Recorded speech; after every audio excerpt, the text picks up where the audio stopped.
It's the Worldwide Sports Radio Network.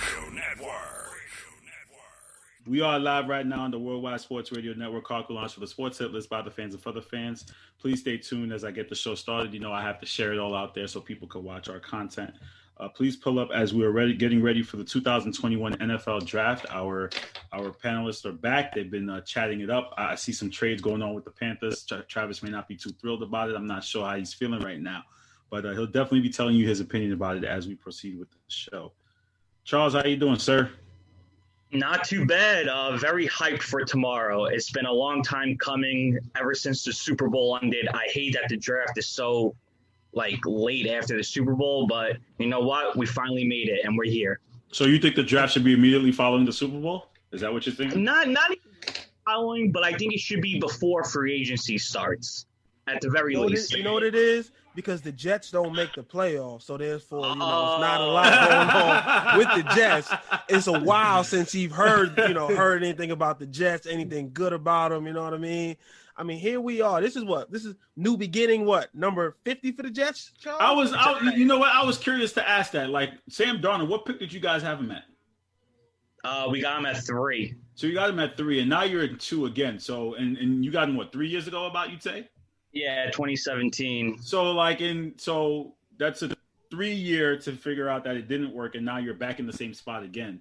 And it makes you wonder what. No, they're in 2 this time, Carl. They're in 2. Right. So again, in 3 years they've had the top 2 and 3 picks. It makes you wonder what else do you need? What else do you want? Well, the reason behind it was that the problem is this is when it starts from the organization top to bottom. Right. You know what I mean? When you're not right up there, it just trickles down to not being right on the field. Right, but now we are back. We have stability, hopefully, at the GM position, stability at the coaching position, hopefully, and Woody Johnson is back from the UK or wherever the hell he was. Chris Johnson is no longer making decisions, so hopefully this is turning the page to a brand new chapter. Hope. I mean, every team says that. You just hope that that's how it falls, you know? So you know what it is? It's nice outside. It's 80 degrees. What did they say? What's the saying? Hope springs eternal, whatever that saying is. Well, the real saying is April showers bring May flowers. In the Jets case, it's been showering for years. It's hoping that they bring something. But thank you, everyone, for joining us and pulling up the Sports Hit List by the fans and for the fans. We are here to discuss the NFL Draft. Now, normal shows would say they do a mock draft.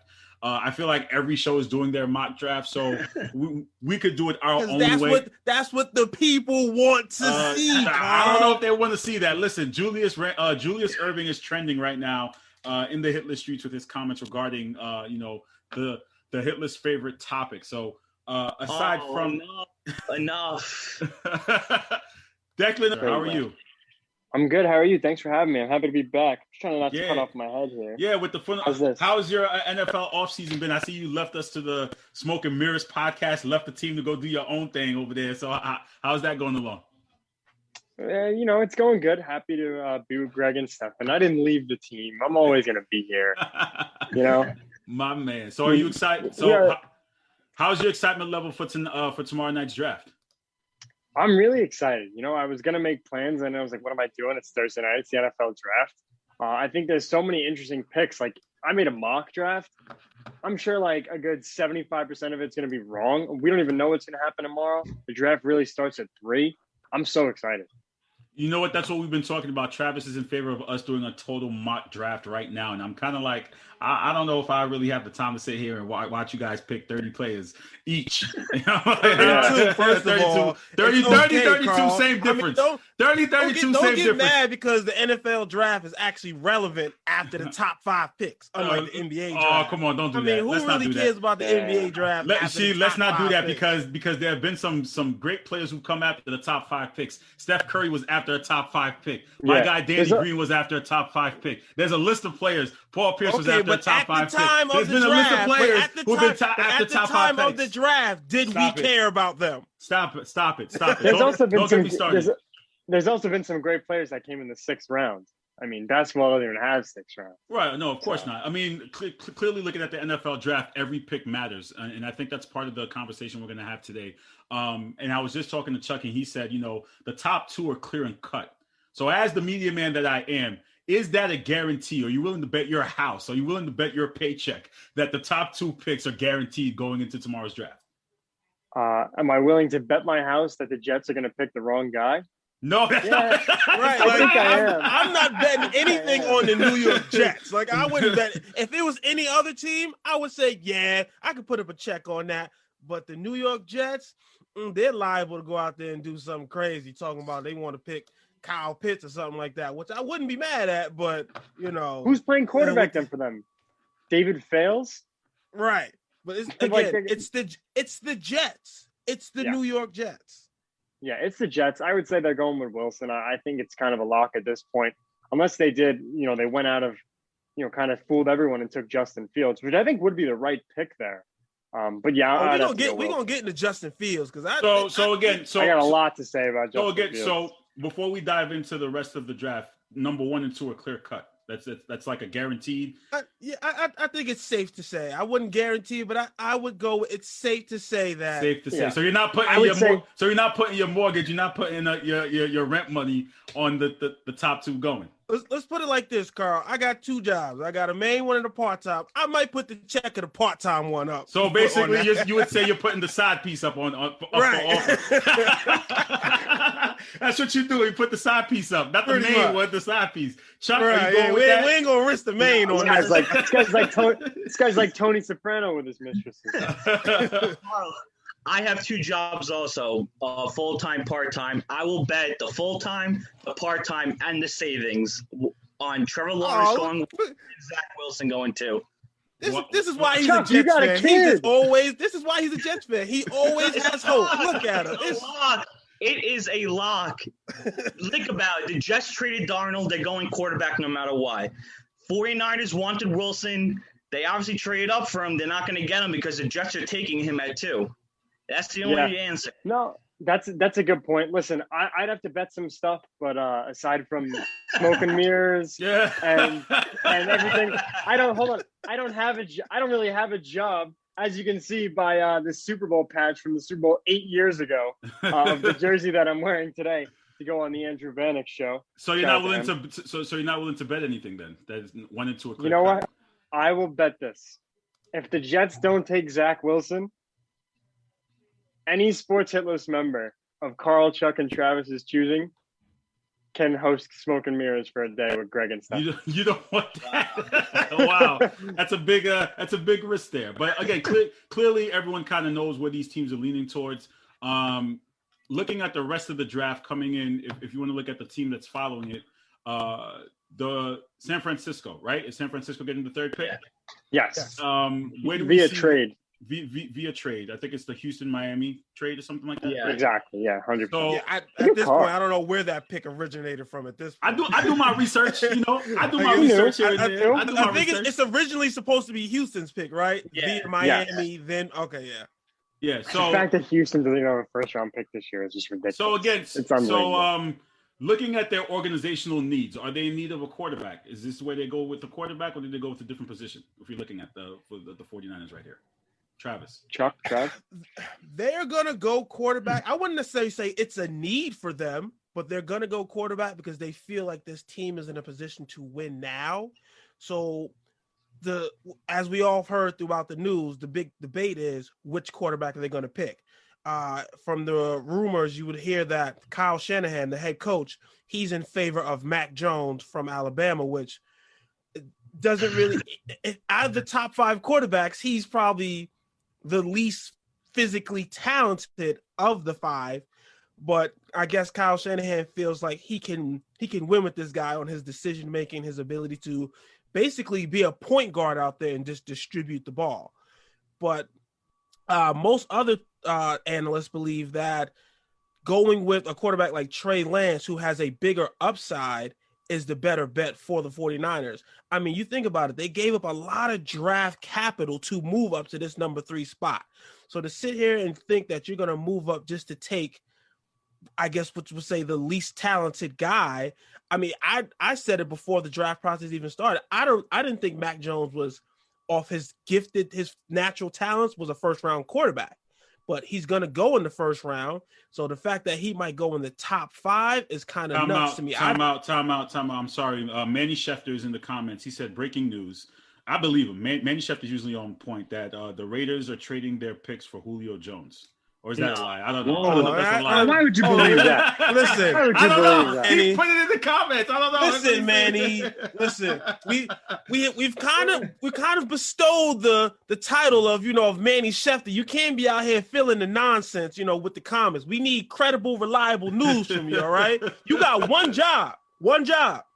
Come on now. Reminds me of the time I tried to tell Mets fans. Before Manny that, interrupted what we were discussing, Travis made a key point I wanted to ask you guys. Maybe I'll ask Chuck or Declan. You guys can answer.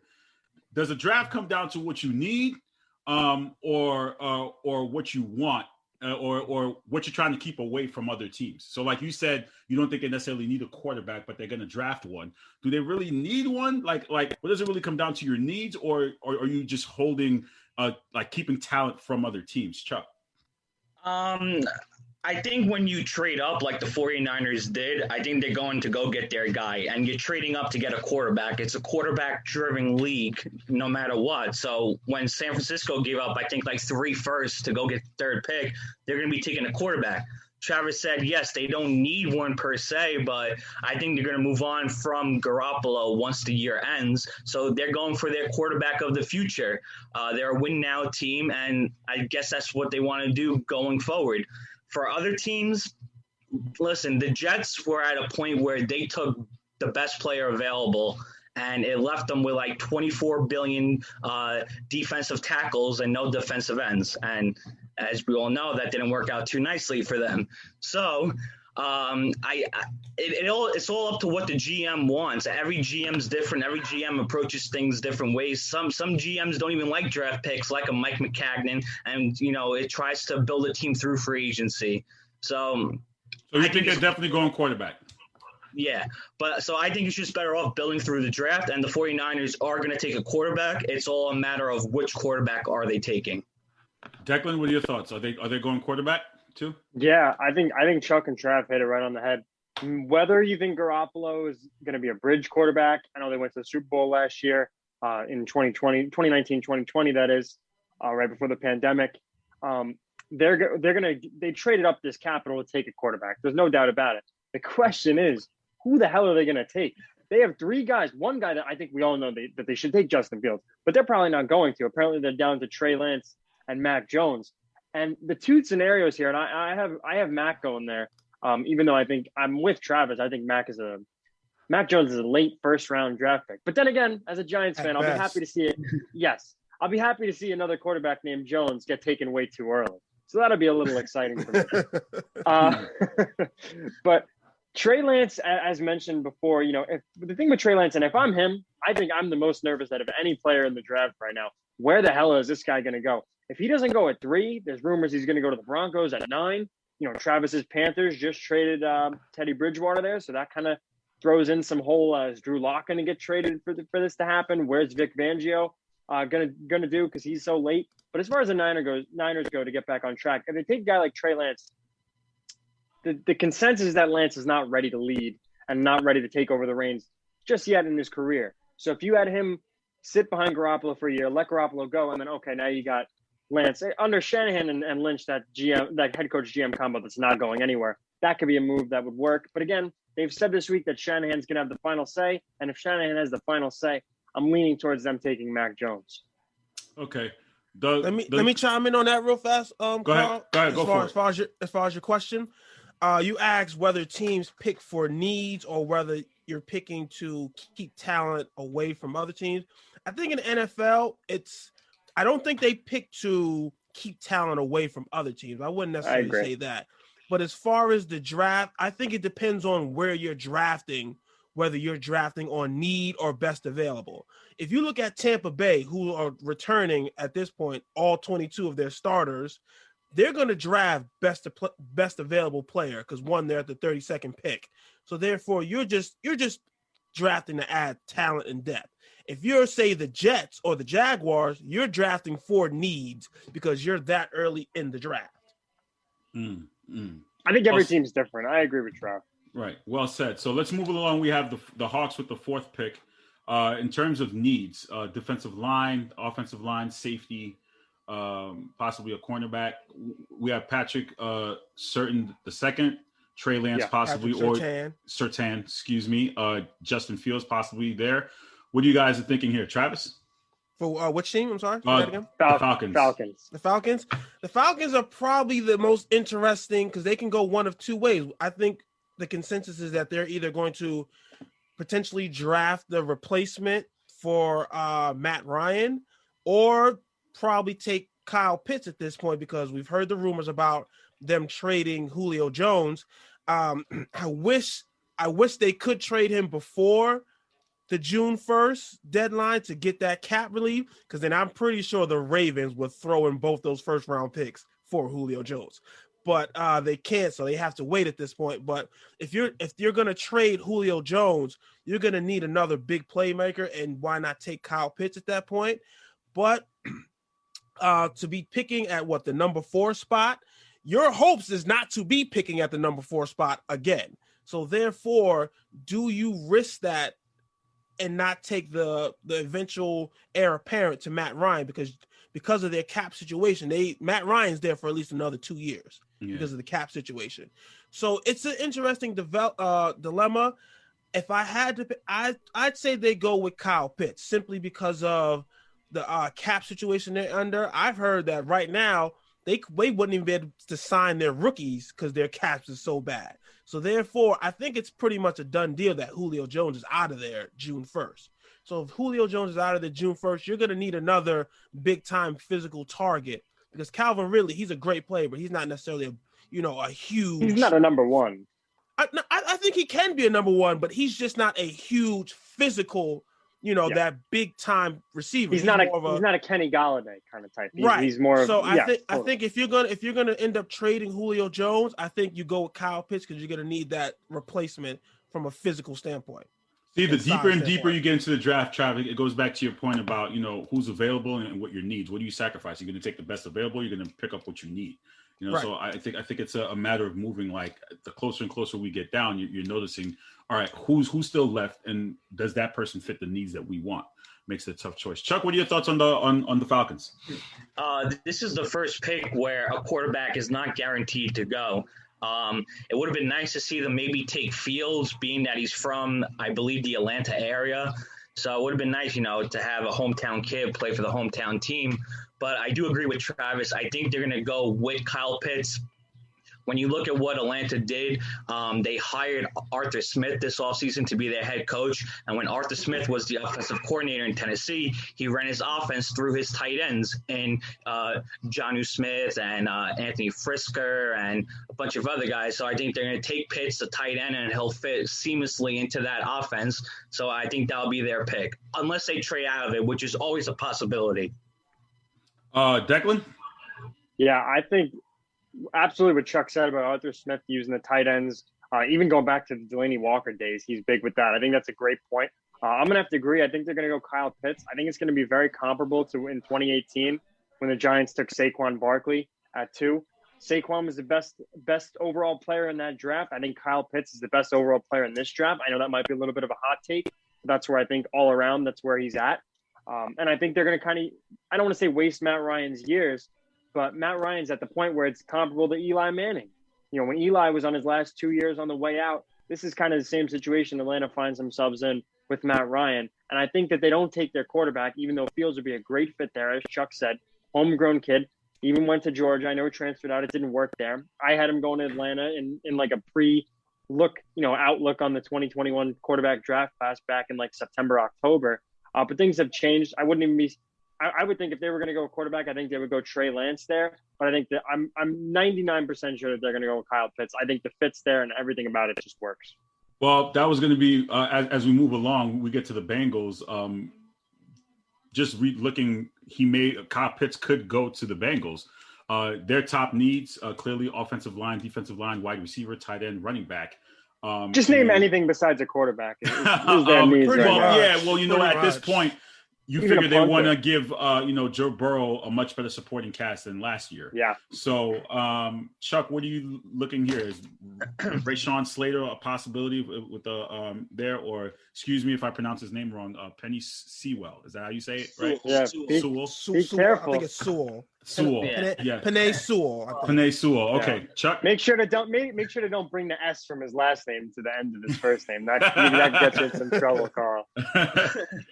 Well, the argument at the 5th pick is, are the Bengals going to go with protection for Burrow or a weapon for Burrow? And I think you got to protect your franchise. So I think they're going to take Sewell. When the Bengals released their uniforms like a couple of weeks ago, there was a picture of Burrow sitting on a throne, and you saw a nice scar going down his entire kneecap from his ACL in surgery. So I think that's a sign that they're going to protect their franchise. I know it's a deep class on the interior offensive line, but when you could take a franchise left tackle to protect your quarterback, I think you got to do it. So I think they're going to go with Sewell. Travis. The Bengals are another interesting case because rumors are that Joe Burrow is campaigning to get his old wide receiver Jamar Chase out of LSU, which is interesting because we as we all know pretty much at this point, you had Justin Herbert and him were drafted in the same class, and Justin Herbert is out here campaigning to get Penei Sewell if he falls to the Chargers because they were teammates in Oregon. But I think you have to go with the left tackle to protect Joe Burrow, because like Chuck said, that nasty knee, he tore up his whole knee in his rookie year. Yes, would it be great to have Jamar Chase?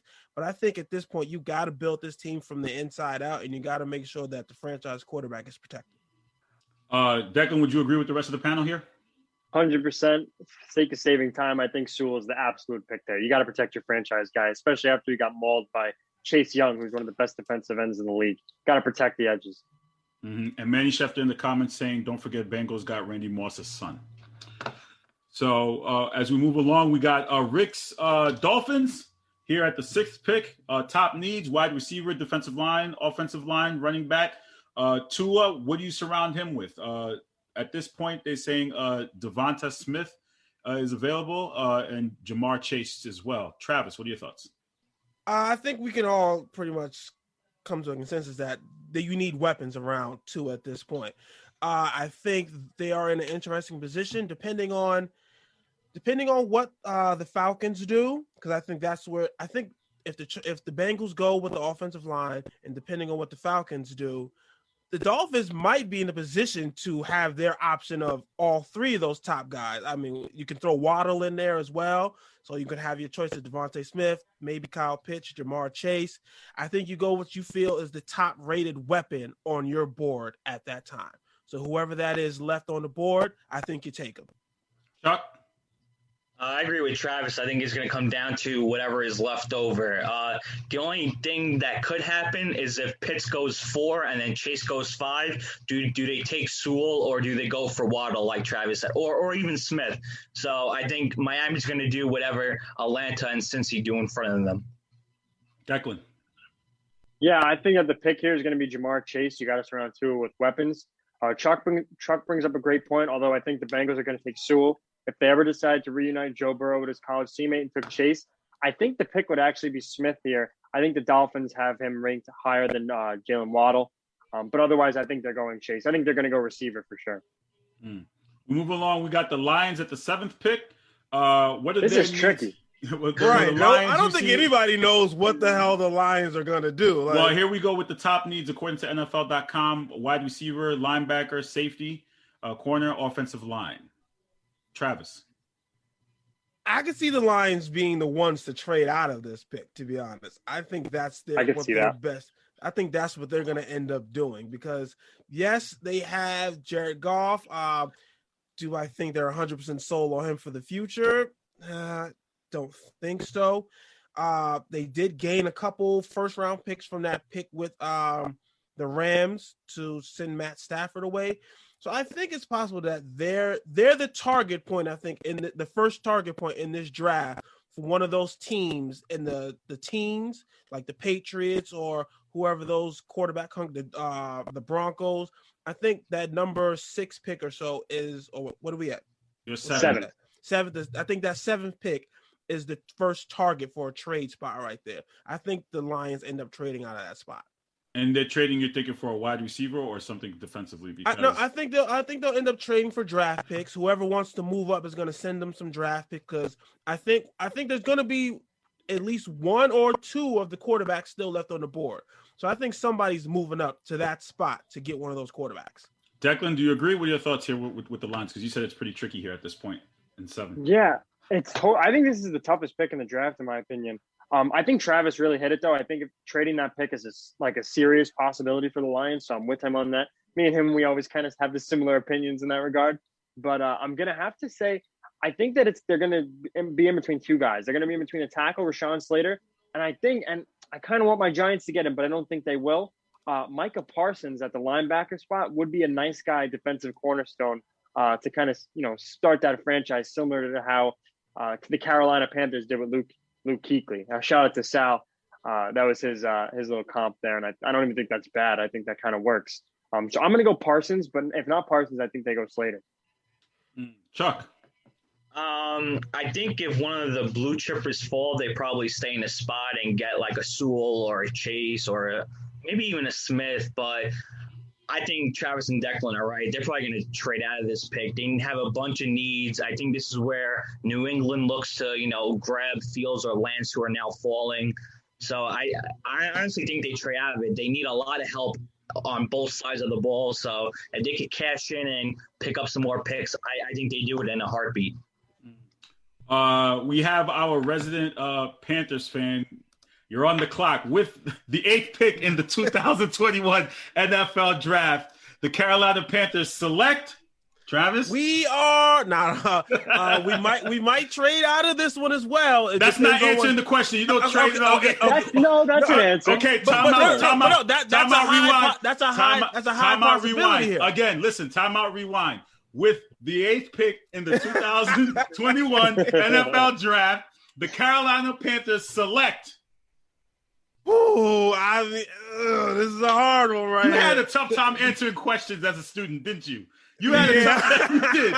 You had a tough time answering questions. Because you're hit. All right, we just traded away Teddy Bridgewater, so we have no backup or veteran quarterback in that situation.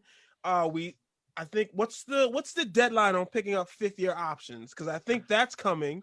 We haven't done that. We saw a lot today. I think it's like Monday. We haven't necessarily done that with Sam Darnold yet. You're hearing rumors that the Panthers are sitting here saying they're not exactly, it's not a definite that they're out of the quarterback market. But I think we would end up taking one of those tackles if they're still left on the board, or we might take that top cornerback, Patrick Surtain.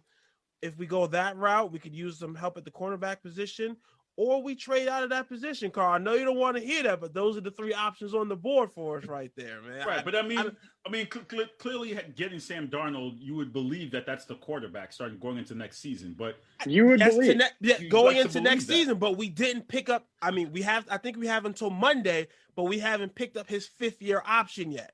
So you don't know. It's not necessarily sold. Like, you're hearing rumors out of the Panthers that it's not 100% sure that they don't draft a quarterback. So if one of the quarterbacks fall that they really liked, it would be nuts to do it, but it's plausible. Trav, you know what's like kind of like really good business by the Panthers though? If I'm Bill Belichick or if I'm Vic Fangio in Denver, and if I know I want a quarterback and I see that it's Thursday and they still haven't picked up Sam Darnold's option, now I'm thinking, like, do I got to trade with these guys to get my guy instead of waiting to see if the chips fall and not having it in your power? So I think that's kind of good business. I think they'll pick it up. Yeah, it could be a Sunday. shell game. I'm pretty sure they could be playing a shell game, but we'll see what happens. I think if they don't trade out of that pick, I think we go corner, or if Penei Sewell is still on the board. I don't know how they feel about Slater, but if Sewell's still on the board, I think we either go Sewell or Surtain. Chuck, what are your thoughts with the Panthers? I think the Panthers are just using smoke screens by not picking up Darnold's option. By not doing that, it still leaves the door open that, they could take a quarterback. So it's just going to raise the stock of their pick. So like Declan said, if New England gets on the horn or if Denver gets on the horn, they could say, if they don't offer enough, they could say, no, we're going to take, a Fields or a Lance. But if they had picked up Darnold's option, then those teams know Panthers aren't taking a quarterback. So they're more, likely to trade out of the pick. So I think the Panthers are going to just try to drive up the bargain until they're officially on the clock and then trade out of that pick. Hopefully it's not to New England so they can get Fields. I would be very upset with that. Chuck, Travis, we have someone in the comments. Special shout out to one of our producers, Speedy. He said, Jace Horn is a good option for the Panthers too. Dante Jackson is decent number 2 corner, but not a number 1. What are your thoughts on that? I would agree with that. The issue, I don't think either of the top corners in this draft, whether it be Sehorn or Surtain, are exactly. I think they're both more zone corners. I wouldn't necessarily come out and say that they're going to be dominant, man to man, those Patrick Peterson types, that you can sit there. I think they're going to be more zone type corners, but I think Patrick Surtain is the better of the two. So therefore, he'll definitely be on the board at that 8th pick.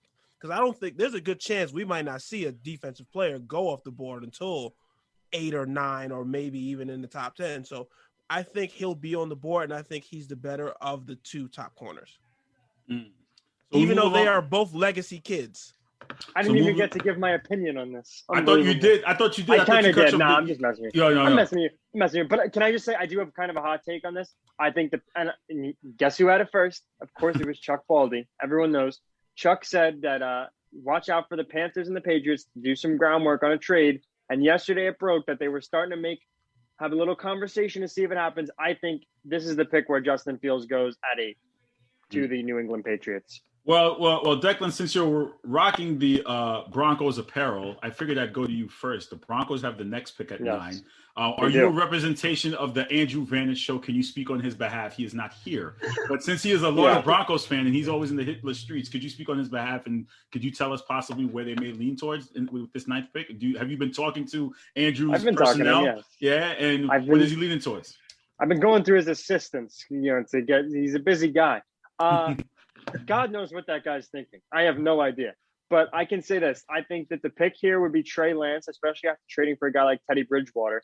I don't think Teddy's going to Denver to back up. I think that my hot, maybe even a bigger hot take of the Belichick trade is I think Drew Lock may get moved within the next 48 hours, 24 to 48 hours, depending on if he goes before the draft. And I think they're going to go with Trey Lance here. If they don't go with Trey Lance, or if for some reason Trey Lance goes to San Francisco, if Carolina pulls a rock, I don't think they'll take a quarterback. Or if he even goes to the Falcons or something, then I think they'll go with Kwity Paye, the edge from Michigan. They're coming, before we move along, they're coming for you for wearing a Broncos jersey. I think they're questioning your fandom because you're a Giants fan. No. So, let me explain myself. So, first of all, who's coming for me? Who else? Who do you think? It's Manny Schefter. Listen, the reason I'm wearing this Broncos jersey is because I'll be on Andrew's show, and I like to show some respect to the host. I think that's the right thing to do. I'm coming on strictly to talk about the number 9 pick and who the Broncos are going to go with. So why not rock some apparel? I wanted to rock a Peyton Manning jersey, but I couldn't find it. I thought it made sense since the Trevor Lawrence comparisons. But instead, I got to go with Eric Decker, who, I mean, nothing really to say there. I love Eric Decker, but still. Chuck, so needs, even though they got Teddy Bridgewater, it's still a quarterback is still listed as a top need. So couldn't they just cross that off their list? Like, what do you still need another quarterback for if you just traded for one? Well, I think with Lance, I think it's all well known that he probably needs to sit a year. So the Broncos could be adding for their future, especially if Drew Lock underperforms once again this year and they decide to move on. They have Lance ready. They could go offensive line here. They might go corner. They have a lot of options too. They can even trade out of the pick now that they did acquire Teddy. Also, speaking on Teddy real quick, Travis, I said on Falco's show yesterday that the Panthers could look to trade Teddy and then trade for Garoppolo to back up Sam, if that's a possibility. Wow. And part one already happened like 24 hours. That'd be an interesting quarterback room right there. So I think that Locke is going to wind up going to the Steelers. Right. That might be big too. Ben. That might be too expensive from a cap standpoint. It's Yeah. possible. I mean, he was a second-round draft pick, though. He wasn't a first-round. I'm sorry, It's Chuck. Ted- Go ahead. On Yeah, but with Denver is that they have I think it all depends on what happens the 8 picks in front of them, who falls, who's available. It's a possibility that they can even trade out to Chicago or to the football team, and they get their quarterback of the future. Because I don't think the football team is going to love Taylor Heineke for their future, and I don't think the Bears are going to love Andy Dalton for their future. So, Travis, at this point in the draft, it's a matter of who's still available. But again, it goes to the other point about what do the Broncos really need? I think the Broncos are set at one or two positions. You might get one of those quarterbacks who fall to you, or I think they go the linebacker out of Penn State, Mike Parsons. I think is it Micah? Micah Parsons. Yeah, Micah Parsons. Because if you think about the head coach, man, I can't remember the head coach's name. Vic Fangio. Look at some of the places he's been, and look at the defenses he had when he was in San Francisco. He had NaVorro Bowman and he was in Chicago also. Before that, I'm trying to think. It was NaVorro Bowman and Patrick Willis. Yeah. And then in Chicago, he had the 2 stud linebackers there. He's always had stud linebackers in that defense. So I think you take Micah Parsons, you put him right there in the middle of that defense. You got Von Miller for another year or so. So therefore, I think you can draft him and rock out and see what you can do with that defense. Okay. I like that. Moving along, I'm trying to get in contact with him. I haven't seen him in a while. Cowboy Nation is on the clock. I contacted Mr. Ray Nell, our self-proclaimed commissioner, to see who he wants to pick. I'm trying to get in contact with his representatives. He's probably at the draft table right now trying to figure out his paperwork. Right. I was in Dallas a couple weeks ago. Listen, I'm still upset at you about that because you didn't go live to let the people know you were in Cowboy. Jerry Jones. Yeah, come on, man. I was at the stadium. I was trying to find Jerry Jones's war room, you know what I mean, so I could have a conversation with him. But he was hiding. You in Jerryland, and you don't let us know that you could get you a live exclusive of you there. Come on, man, that hurt. Like, let us know. I didn't even get. I had to leave early and didn't even get the full tour. It don't matter. Even if you gave us 10 seconds, I would have been fine. I could have made a promo out of 10 seconds, bro. You know me. I could cut that in 2 minutes. But the Cowboys are on the clock, according to NFL.com. They need a cornerback, offensive line, safety, defensive line, linebacker. Travis, what are your thoughts here with the Cowboys heading into this draft at the number 10 pick? I think their best bet will be cornerback at this point. Since I'm going to put Patrick Surtain with my Panthers, I'll put J.C. Horn at that spot. They brought in Dan Quinn, who's going to bring that Seattle cover 3 defense. I think J.C. Horn will be a great zone cornerback, so he should be a good fit there. I think we've all heard the rumors that Jerry Jones is infatuated with Kyle Pitts, but there's no way he gets to him. I mean, but the Cowboys I'm not going to say the Cowboys, because I think the Cowboys have a pretty good front office and scouting department. Jerry Jones would be crazy enough to try and trade up and get his son is going to have to talk him out of it. Like he did with Johnny Manziel. His son is going to have to tie him down to a seat somewhere so he doesn't trade up and try and get Kyle Pitts. But I think cornerback is the best position for them right now. Chuck, what do you think here with the Cowboys?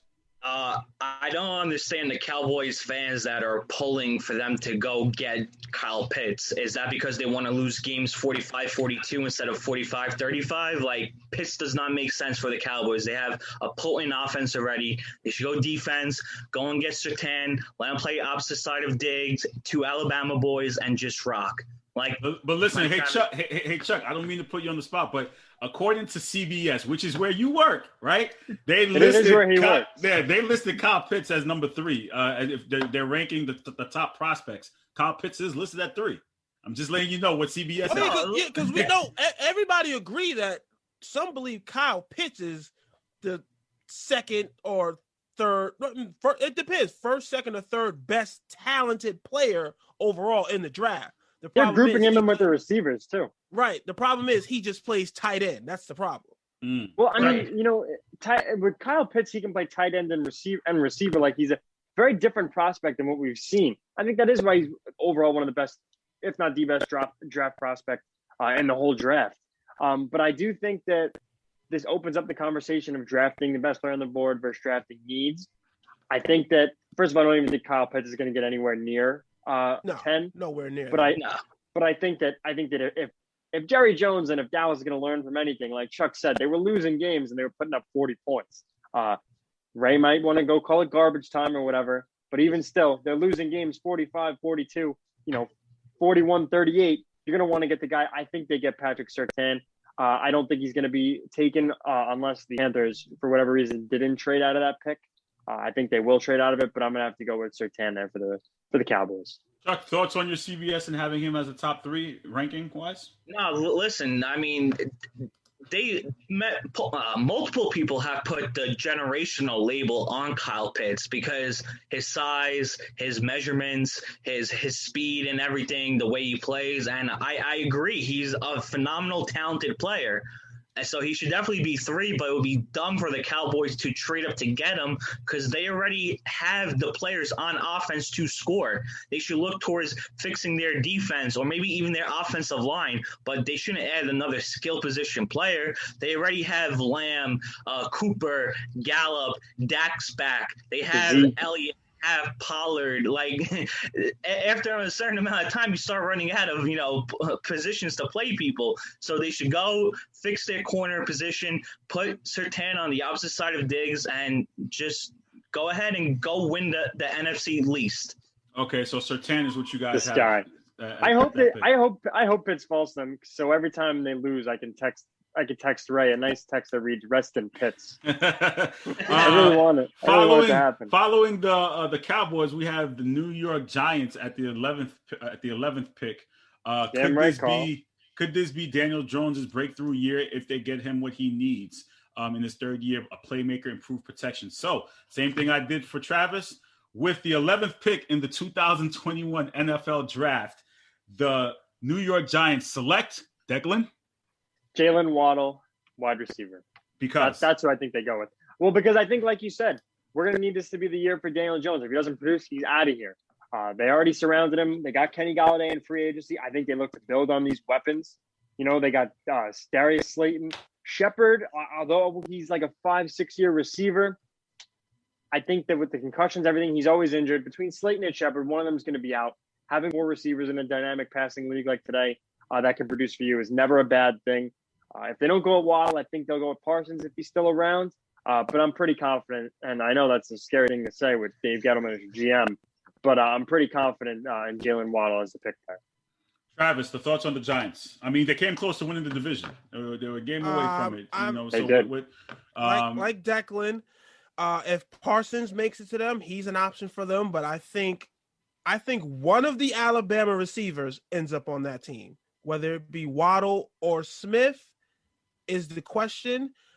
Me personally, I would go with Waddle simply because that speed right there that he has is going to be dangerous.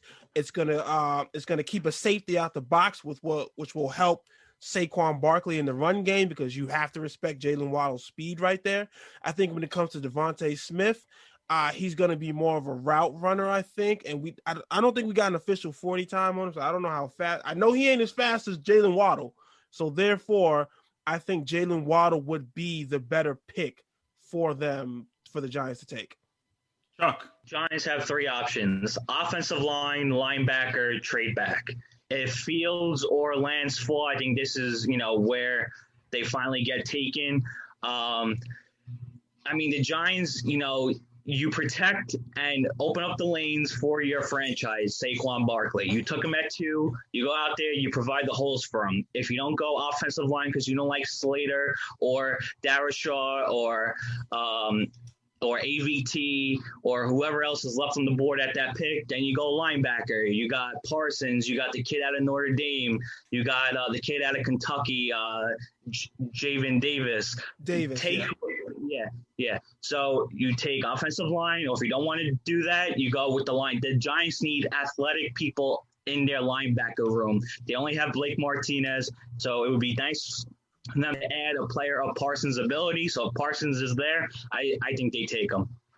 One more quick question, since this is our home team here in New York. Declan, how much pressure is on Danny Dimes to produce this year. And would you say this is his final opportunity in New York? Yes. Yeah, I think all the pressure's on him. I've always said it a lot. Year 3 is really important for young quarterbacks. It's the make or break year. You either go a Josh Allen route or you go a Mitch Trubisky route. And I think floor and ceiling, I don't think he's going to be as good as Josh Allen. I don't think he's going to be as bad as Mitch Trubisky. But floor and ceiling are definitely within the vicinity there. This is a make or break year. You're going to get all the talent. You're going to surround him with this guy, with all these guys. You don't make the playoffs. He doesn't do good. You're going to see him and Gettleman out of town, which is a bittersweet moment because you get one guy that you thought could be your franchise quarterback gone. But then you get a guy that you never thought was going to be a good GM finally out. Why would you bring a Boston guy to lead a New York team? Well, mistake number 1.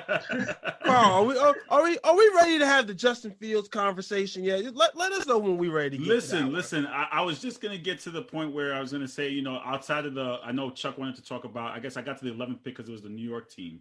Outside of that, are there any other teams that we're intrigued about to see what moves they make going into this draft? That's beyond the 11th pick. So clearly, we got the Raiders. Beyond that, we have all the other teams. Any other team that stands out to you? Nobody's interested in what the Raiders do except man. No one. Let's be real. There are a lot of other interesting teams that we're interested in how their draft plans out. Nobody cares about what happens with the Raiders, and I don't care if Manny gets mad or not. All right. So, is there any other team? Trav. Is there any other team that we're intrigued to find out what picks they make beyond the 11th pick? Chuck? Yes. Well, I want to see what New England does at 15. I don't know if Bill's going to sit there, waiting to see who falls to him. I think he's going to go make a move. I think the Jets could be a team to trade up if a lineman that Joe Douglas likes, is still available in the teens. They got a boatload of picks. This is your time to, start cashing in on them and go move up and get your guy. Who else is? And other than that, the Ravens have 2 first rounders. I want to see if they go out and get another weapon for Lamar. And I want to see the Packers do right by Aaron Rodgers and go get him a wide receiver. Well, I mean, your Jets again, as you said, they have a second pick. What are their thoughts there? So they pick at 23. A lot of people are mocking a running back to them. I don't know why. We know you don't take running backs in the first round unless it's like an absolute need, later on in the round. The Jets need a lot more than just a running back, all right? So they're not taking a running back. They're either going to go offensive lineman or corner. So, I mean, I would rather them take the corner because I think the corner talent is better earlier on in the draft, and there's not much depth compared to the offensive line. So I would like to see them maybe a Greg Newsome. If Farley, if his medicals turn out right, I would like to see them take him. If Horn falls, I would love to see him. Who else is? And I think that's it. But I would like to see a corner at 23 and then an offensive lineman at 34. Travis, anything else that stands out to you outside of the top 11 that you'd say you're intrigued to see what happens? Like Chuck said, the Patriots, I want to see if they're going to. We all know over the years, Bill has always been about trading back into the draft. So let's see if he went against his normal pattern in free agency this year. Let's see if he goes against his normal pattern when it comes to the draft. I'm interested to see what the Dolphins do. They have a lot of picks. I want to see how that team what kind of talent they get around Tua. The Ravens with their 2 later first round picks. I'm interested to see. I feel like those 2 picks somehow have to turn into a wide receiver. Whether they trade for one or whether they draft one, because they have struck out as far as free agency and getting wide receivers into that organization. So I'm interested to see how that works out for them. What other teams? The Steelers, I'm kind of interested to see what they do. They're in a weird position, I believe. I mean, you got Big Ben coming back for another year. He didn't exactly finish the year off great. I mean, shout out to Declan. He called it on the whole team. Thanks. Yeah, they got the 24th pick. Yeah.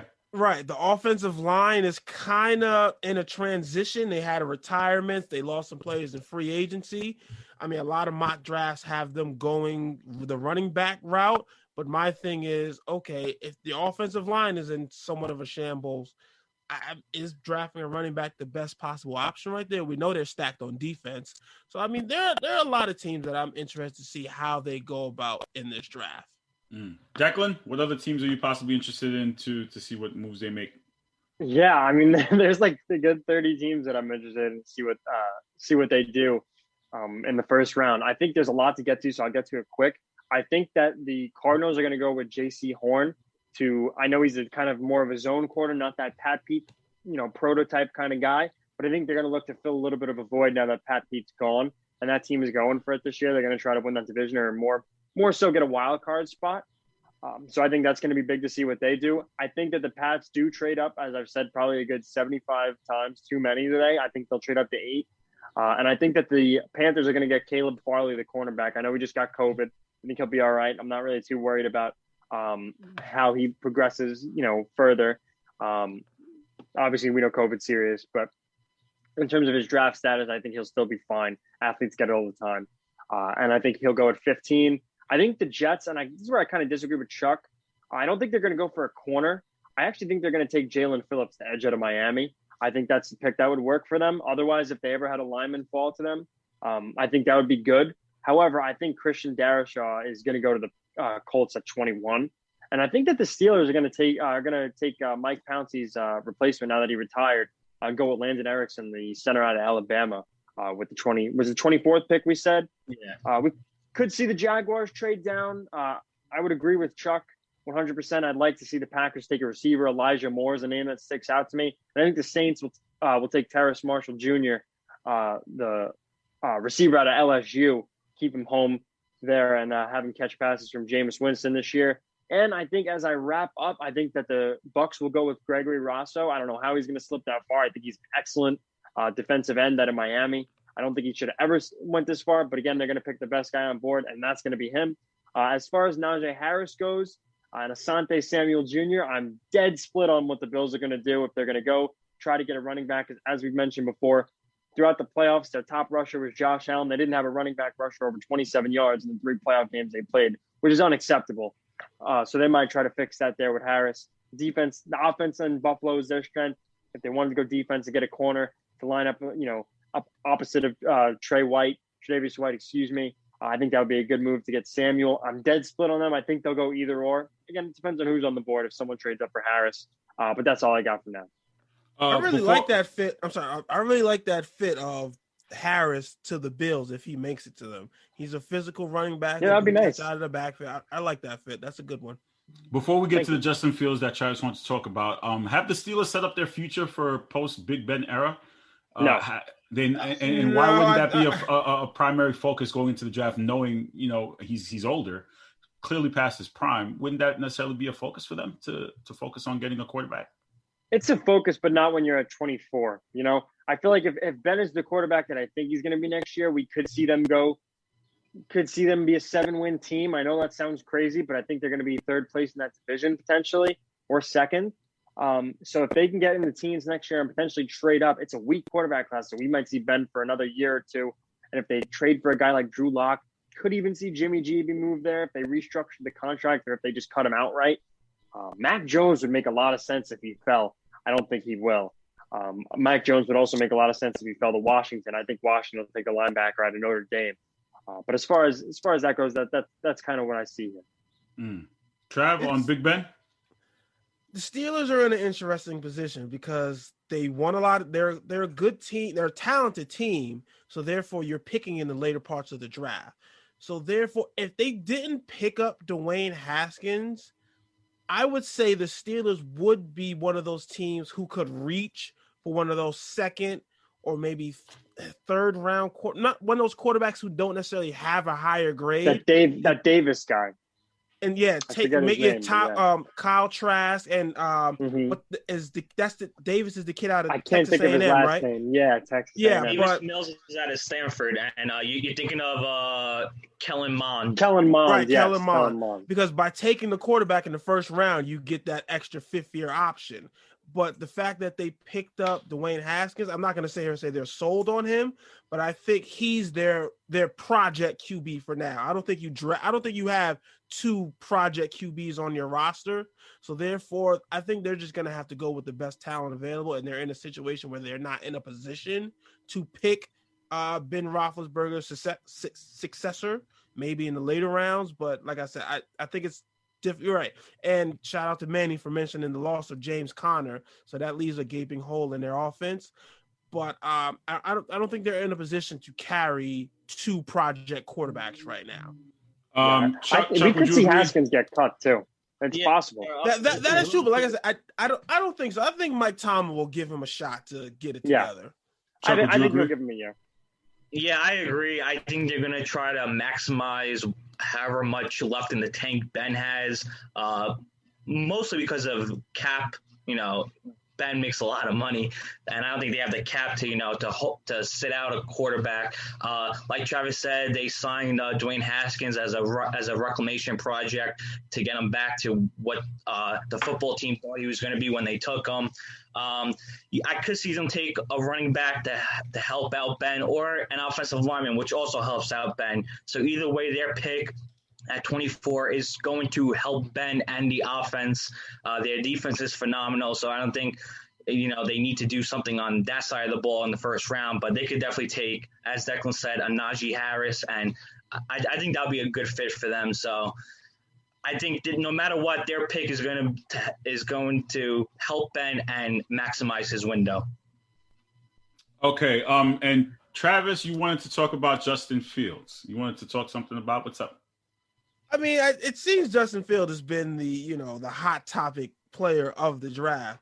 And I just found it interesting because we've had the debate a lot within the chat about, his falling through the draft or his potential falling through the draft. And I found it interesting for the simple fact that it seems I've heard someone, and it seems that there are 2 sides to the Justin Fields thing.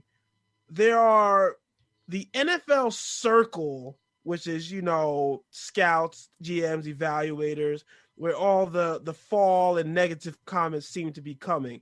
But if you listen to people outside of the NFL circle, like the college analysts and people who aren't necessarily within that NFL circle, they still will sit here and tell you Justin Fields is the second best quarterback in this draft.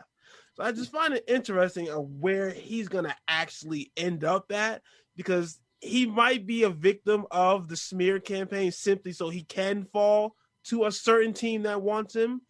But then in the draft, I think it might have been Chris Sims who came out with a mock draft saying that Unbelievable. that Justin Fields would fall to, that he would fall to Tampa Bay at the 32nd pick. But my issue with that is that necessarily something to be very upset about? I don't think it is, simply because I think, especially with young QBs, it's not always when you go in the draft, but where you go. I think Lamar went 32. Right. Lamar Jackson, prime example right there. Can we sit here? Do any of us want to sit here and say that Lamar Jackson would be an MVP winner, would be a top 5 QB in this league if he ended up with any other team besides the Ravens? Not even close. I don't think so. Because the Ravens are a special type of organization that were willing to create an offense around him. Same with say in that same draft, Sam Darnold and the kid with the Bills. If they were in this opposite situations, I'm pretty sure Sam Darnold would be relatively successful up there with the Bills with that offensive coordinator. That's possible. It's good coaching up there too. That is very exactly possible. So sometimes the situation of where you end up could be a blessing. Like dropping later in that draft. I mean, think about it. You're in an organization that they're a winning organization. They're a more stable organization. They have better coaching. I mean, if he did drop to Tampa Bay, would that be the worst situation to actually learn behind Tom Brady and Bruce Arians? Bruce Arians, who has coached some of the best quarterbacks the league has seen in the past 20 years. Would that be the absolute worst situation for him? That's a good question. So. But I mean, I just saw my draft having him drop to your Panthers. So I mean, he's all over the place. Like it's so weird because like I said, the NFL circle are the ones where the negative comments seem to be coming from. But if you listen to outside the NFL circles, like I said, the draft, the college analysts and guys who aren't necessarily NFL affiliated, they will sit here and still tell you Justin Fields is the second best quarterback in this draft, and they don't understand what's going on and why people aren't seeing that. Well, now they're running this epilepsy thing like that. Like that's why he's sliding. I don't think that's true. I don't think that's because he was already sliding before that news came out. That came out like last week. Yeah, it's kind of like the media hype train. They bump up Wilson, knock down Fields. We've seen it before. They did it with Allen. They bumped him up to 1. The Browns taking him at 1. The Bills took him at 7. We've seen it before. Right. Now, do you guys normally have a draft parties for all 3 days of the draft? Is it something you stay home and watch the entire thing? I mean, like what's the draft process when it comes to the NFL? I mean, I tune into I'm usually locked in for the first round. It's 3 nights because it used to be just it used to be the weekend, but it's 3 nights now. So second round, I tune in. I pay attention to what's going on that second night. And the third night, I'm just kind of like, okay, I'm looking on my phone. You know what I mean? It's not even on for me, honestly. Right. Like, yeah, those are the later round picks. You know, I look to see what my team's doing. I might keep an eye on a couple players. But, yeah, after that second night, it's kind of like, okay, what's going on? Then I'm looking to see what the overall draft grades are for these teams. Yeah. But the level of excitement is always there, no matter what year it is for the draft. Second round picks for your team are very exciting. I would say second round picks for your team are more exciting than late first round picks for other teams that you're not a fan of. Yeah. Well, I'm sure the group chat, the Facebook group is going to be flooded with comments about who picks what. I'm excited to see what you guys have to say. Before we sign off, I figured I'd touch upon the NBA topic that has the world buzzing right now because there's nothing to talk about because we're all just waiting for the playoffs. Dr. NBA, y'all got too many games. You were warned. You were warned that this would happen, Carl. You were warned. Warned about by what? Travis. That to have NFL off for this long was just a bad move. Because I never said no. But listen, you guys needed an offseason. Everybody else gets an offseason. Everyone needs an offseason. Baseball had an offseason. NBA had their offseason. And again, you guys had your show. You got a Sunday show and a Wednesday show. You needed a break. But our offseason is actually interesting. You know what I mean? So therefore, there's still news to listen. It could be argued, though. The NBA offseason is a lot better than the regular season. Yeah, I would get – no, because y'all have free agency. Free agency. I don't think I necessarily get the same hype around the draft. No, not the at NFL all. Though. No, like I said, outside of the top 5 picks or so, you're kind of like, okay. Oh, well, Manny's saying baseball needs to be on the live. You guys need to tell me what you want. Listen, you guys know how it operates. The same thing I tell hockey and all these other guys. You guys say, hey, Carl, we need airtime to talk about something. You get it. You're not telling me you need airtime. Right. And part of the problem with that is that Greg is taking all the baseball segments for Smoke and Mirrors. So I have nothing to talk about. Greg will do 3 hours of baseball on his show, and then you expect me to cover baseball on Wednesday? Right. Absolutely not. Dude, not happening, Captain. You gotta understand, Manny. I'm in the chats all the time tagging Carl. Come on now. Talk about it. Yeah. Talk about it. Yeah, that's true. That's how you know what I'll say? You know what I'll say?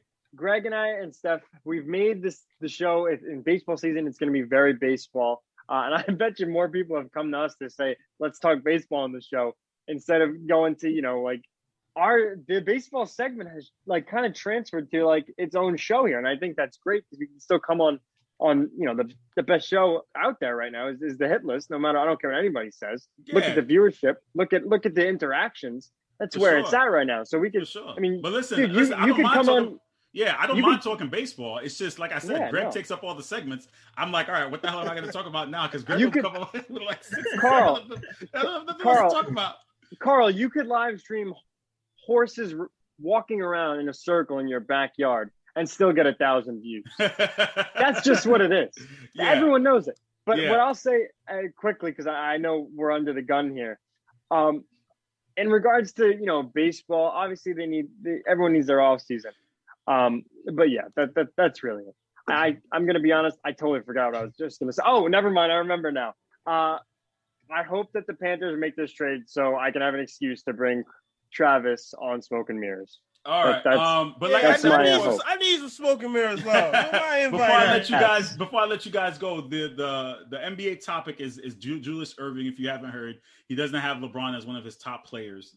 His 2 best. I thought you was going to come with the Steph question. No, Steph Curry. Yeah, well, listen, because it's around the time where right now I believe NBA fans don't really care about the season, and it's kind of like the players don't really care, so no one's really paying attention. We're kind of like we're supposed to be in the playoffs, but we're not.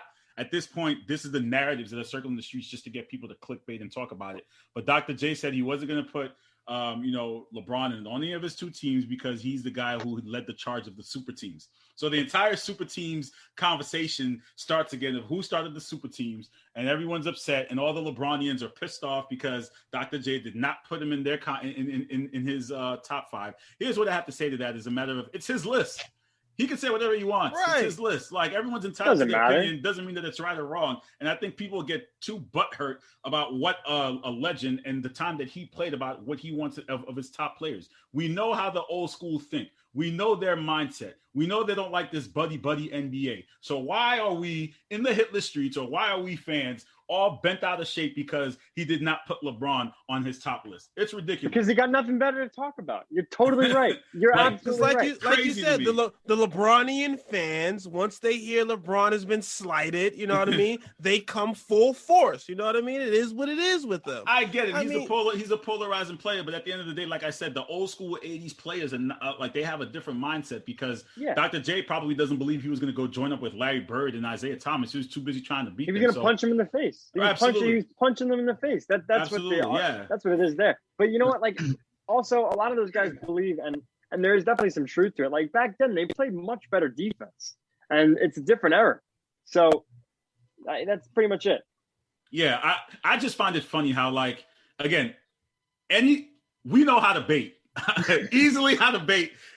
Anytime I bait, we know how to do it well, and it never fails. It never fails. And ESPN is doing it right now with Dr. J's comments. They have the headline on Instagram. It never fails. Anything you want to bait people, all you have to do is just disrespect LeBron. You'll get a bunch of comments, get a bunch of people in their feelings, and it goes haywire for no reason. For what? To me, it's crazy. It's like, just let it go. Like the back and forth, just let it go and move on to something else. And I think NBA fans are just starving for the playoffs at this point. So exactly. This is why y'all need to cut them games down. See, y'all they're not going to cut the games. They're not going to cut the games. I know. Y'all want to have 80. How many games they had this season? What is it? I think still 82? This season Isn't is it this year 72. 72? 72, Okay, but what All happens right. to make up those extra games are the play-in tournament now. That's what's going to make up the rest of those games of the. So a 27 and 33 team is going to fight for a playoff spot. Only in the NBA. Yeah. Chuck, any comments on your Knicks, real quick, while I have you? I mean, your Knicks are playing well, man. You're not talking shit to me. I don't know. Hit the damn music. Tibbs, Coach of the Year. Julius Randle, MVP. Emmanuel Quickly, Rookie of the Year. We are back. I'm ready to go to 34th Street and 7th Avenue in my blue and orange and just rock out. All right, I'm hyped. Like He's LeBron so said, excited. when the Knicks are good, it's good for basketball. All right. You see, here we go. It's so LeBron, it's so the funny coach. about the Knicks because here we are. Knicks fans are so excited to be relevant again, but they're still number 2 in their own city. Like that's the They're crazy not. Listen. That's a Who debate. cares? You know what? That's a debate that's going to go on and on about who's number 1 and number 2.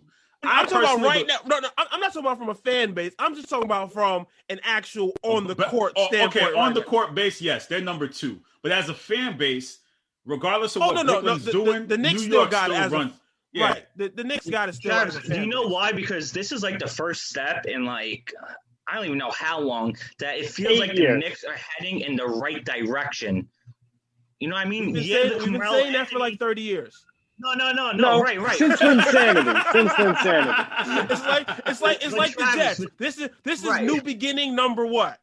Right. But with the Carmelo era, like they had to go up against the LeBron Heat. You know what I mean? I think we all knew that like we wanted a championship, but it was not a realistic And the Celtics. because of what was in front of them. But now there are no expectations for anything. You know what I mean? They're playing with house money, and that's the best time to be a fan when your team is doing good and exceeding the expectations.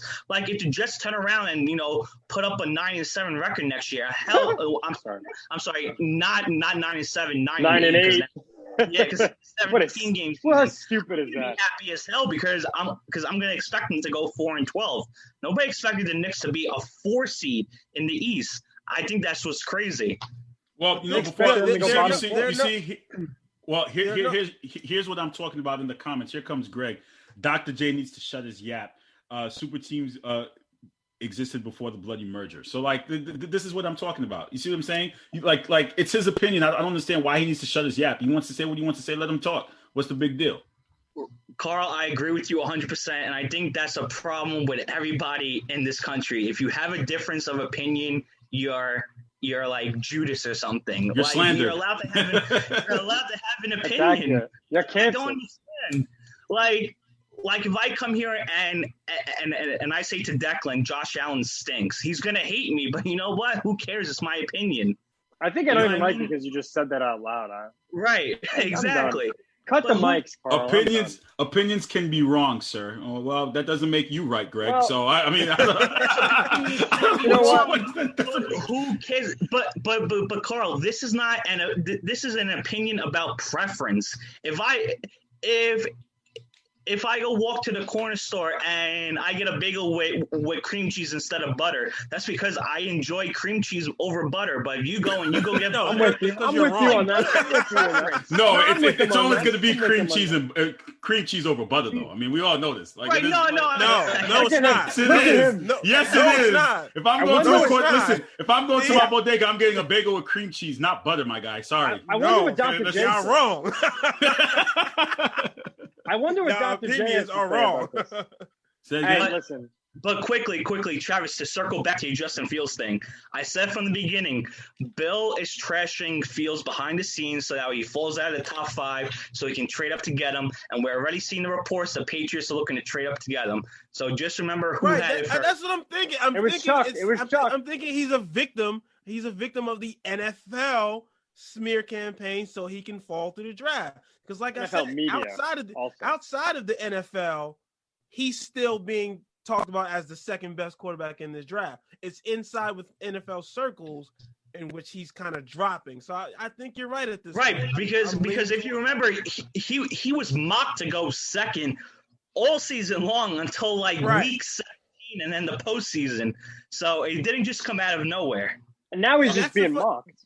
That's the funny thing about the draft, where the draft evaluation period, the further we get out from actual football, we stop evaluating the actual football. We let You know what it's everything like? else get in the evaluation process where, hey, still turn on the tape. The tape should be the ultimate evaluation. You know what I mean? You know, But you know what sometimes it's when like? this draft, go Go ahead, Travis. No, go ahead. I want you to finish. And then I got an No, analogy. I was just saying, like, that's just the draft evaluation process. That the further we get from it, it seems like the less the actual football tape matters Yeah. sometimes. The NFL offseason, and the way I would put it is the NFL offseason is like a really high fly ball in baseball, right? It's up there too long. You have too much time to think. You're going to do something stupid. That's just what it's like. And we look at the offseason And right now. they said that when they moved the draft back, because remember, I believe it was at the beginning of April up until about a year or two ago, and they said that once we moved the draft back, that's just going to give these teams more time to pick and pick these kids apart and just focus on stupid things instead of just focus on, hey, the play on the field. And back to the butter situation, I'm gonna agree with Oh my Greg. God. I'm gonna agree with Greg on that one, Carl. He said cream cheese is for degenerates. Okay, I'm just gonna agree with him. Well, first of all, I'm just Look gonna at how agree with him on upset that he one. is. right? You see what I'm saying? Just because I chose cream cheese, like, come on, man, cream cheese is better. We know what this is. You're gonna go to the bagel. You're gonna get that. One thing we He can just agree called him a on: degenerate. you're gonna get a sausage, egg, and cheese on a bagel or a roll. You like it's. Come on. Yeah. It's a personal preference. I don't understand, but Greg has a beef with everything I do. It's just his nature. He can't help himself. Greg has a beef over the different kind of beef you would put on that. Is it sausage, Like, egg, he and can't cheese? help Bacon? Nah, you're wrong. I can't believe Yeah. Greg just said that if you like cream cheese, you're a degenerate. Like there's so many things to be a degenerate over that the next time I see cream cheese in the fridge, I'm gonna be like, damn, I don't know if I can eat it right now. Like, again, I you wanna have put to that- agree with, like, you can't disagree with Greg. You disagree with Greg, he's going to drag it along forever. No. Like, we're going to I'm be gonna 50, see 60 Greg- years old in the nursing home. He's going to be like, I'm I gonna- told you it's butter, not cream cheese. Like, you What do you mean in a degenerate. nursing home at 50 and 60 years old? Whatever Carl? it is. Okay, 70, 80. I'm I gonna need got you my to get years it off. together. Take better care of yourself there, sir. Oh, 50, my God. 60 years old. Yeah, you know, I got I'm my gonna years see- off. I got my years off. I'm gonna see Greg tonight, and I'm gonna walk up to the field with a big fat cream cheese bagel and just be like, "What's Do up it. now, man?" You know what? And that's a great quote. cream cheese are for degenerates. I'd like to put that in his LinkedIn bio or his You know, Instagram to bio be or honest, something. LinkedIn. To be honest, when I was at work like a month ago, I got a cream cheese and jelly bagel, and like people were like telling me that I was weird or something. So I didn't know cream cheese and Dude, jelly. Yeah, It's like you're a a- little weird No, for that. that's that. actually not weird. No, I could defend that because I know Thank you you. get a bagel with jelly and cream cheese, so there's nothing wrong with Thank that. you. That's Thank no, you. I don't find anything wrong with that. But I mean, if we're gonna sit here and talk about different foods, it's a matter of like, what's your personal breakfast cereal? I don't know. Like, what the hell? Like, it's That's a personal. tough. That's Yeah. that's It's a a tough. If it's personal not thing. Frosted It's a Flakes, personal- don't talk to me. No, if it's not corn pops, it's either corn pops. Come on, get out of here. Like, You want to fight about this? Like, what's going on? guys? listen. So what do you eat? What happened? What's your I cereal? don't eat a bacon, egg, and cheese. I don't eat cereal. What am I, 5 You don't eat years old? cereal? Well, you don't like I mean, cereal? Well, no, I do. We just lost Wow, him. Look at that. Because Yeah, he said he yeah. doesn't have cereal at his breakfast. Right. The breakfast table man doesn't have cereal. Oh man, you guys are crazy. Listen, Travis. bagel with cream cheese and jelly is my shit. See, look at Apple Jacks is the GOAT. See, now we got people talk about breakfast foods. All the other sports don't talk about breakfast foods. I'm telling you, corn pops, you can't go wrong with that. And the low key pick, honey bunches of oats is the sleeper pick. Carl, it is now time to branch off the hit list to a whole food category. I'll try that. You guys enjoy the NFL draft. I'll talk to you soon. Thanks for watching the Sports Hit List. Take care. It's the Worldwide Sports Radio Network.